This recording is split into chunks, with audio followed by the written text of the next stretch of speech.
আসসালামু আলাইকুম। আবার একটা নতুন ভিডিও নিয়ে হাজির হলাম। আসলে এই গাছ কীভাবে পুষ্টি উপাদান বেশি গ্রহণ করতে পারে তার কলাকৌশল।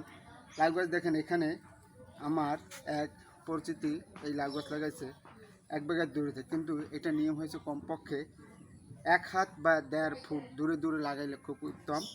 এখানে আমি যে বিষয়টা আপনাকে জানাইতে বা ই করবো, দেখেন ঘন ঘন লাগার কারণে পুষ্টি উপাদান একটু কম পাচ্ছে।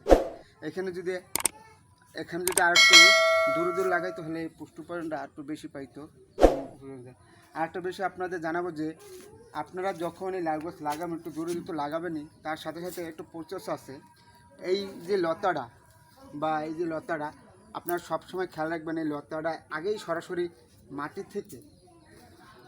থেকে দেখেন, এই মাটি থেকে সরাসরি তুলে না দিয়ে আপনি এইটা একটা পেঁয়াজ দেওয়াবেন, মানে 2 থেকে 3 পাতা এখানে আপনি এটা পেঁয়াজ দেওয়াইয়া মাটিতে এখান থেকে দুটো নয় রাখেন, এখান থেকে শিকড় ছাড়বে, এখান থেকে শিকড় থাকবে। তার শিকড় যদি ছাড়ে তাহলে এই পেঁয়াজ দিয়ে যখন 2 পেঁয়াজ বা 2.5 পেঁয়াজ উঠবে, তখন আপনি এখানে এই শিকড় থেকে সে খাবার নিতে পারবে। এখানে আরেকটু উপকার আছে, যখন আপনি এই গোড়া পচে যাবে তখন এই শিকড়ের মাধ্যমে সে খাবার নেওয়ার ফলে এখানে এই যে লতাটা থাকবে এটা বেশি থাকবে।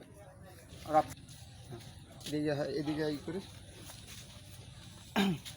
আমি দেখাচ্ছি যে আপনার যখন এই লাউ গাছটা উঠাবেন, দেখেন এই কতবার উঠেছে, দেখেন এই লাউ গাছটা এই সমস্যা হয়ে গেছে, এটা একটু সমস্যা আছে।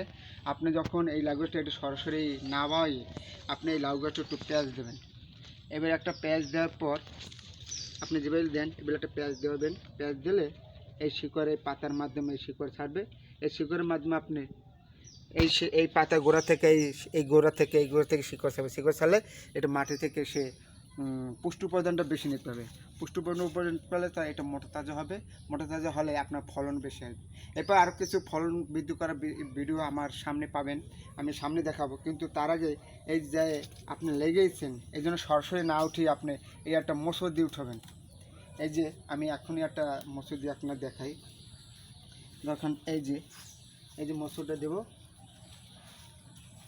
মসুরটা দেখেন এটাই আস্তে করে নেমে যাবে। দেখেন নেমে পর এটা নেমে গেলে যখন নেমে যাবে, দেখুন এটা মোটা তাজা হয়ে যাবে। এখন তো চিকন আছে, এটা দেখেন এই চিকন আছে, এই চিকনের কারণে আপনার এটা হয় না। যখন এটার মাধ্যমে 2-3 পাতার মাধ্যমে যখন শিকড়ের মাধ্যমে খাবার নিতে পারবে, তখন এটা মোটা তাজা হবে এবং ফলন বৃদ্ধি পাবে।